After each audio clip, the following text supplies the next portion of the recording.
The African Union Summit ended Tuesday in Johannesburg with its members pledging to fulfill Agenda 2063, a blueprint for future development of the continent. The two-day gathering was somewhat overshadowed by the International Criminal Court's attempt to arrest Sudanese President Omar al-Bashir. Some say that the AU's primary agenda, centering on women's empowerment, the Continental Free Trade proposal, and finding new funding for AU operations, found little traction. Well, this leads us to our question of the week, asking how successful was the AU summit in addressing the issues that are important to you?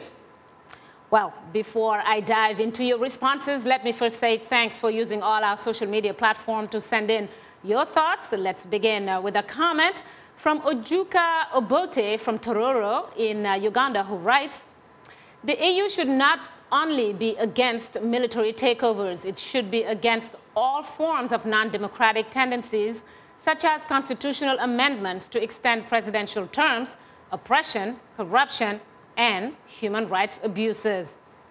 Well, another reminder that we are tweeting live today. Use the hashtag VOA AU Summit. And if you haven't yet, please follow us at VOA Shaka. Let's go to a tweet right now from Collins Upson from right here in the United States, who writes, "The African Union is not effective in any form in Africa. Boko Haram is still growing strong, killing the innocent every day." That's what he writes. We are going to look at another tweet, this time from Boubacar Njai, and he doesn't say where he's from, but I think he might be from the Gambia. He says, "I believe the AU had to work harder to fight for unity throughout the continent by strengthening government ties among countries."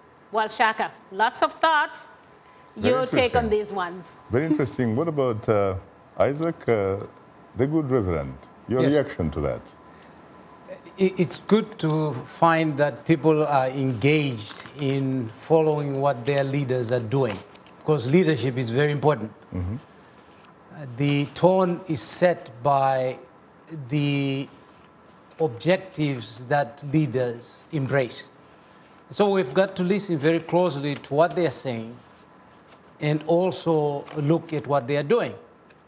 Now, if you look at the declarations coming out of African leadership, the declarations make good reading, but a lot of those who follow what African leaders are doing, they find that there is a gap between proclamation and the reality in their lives.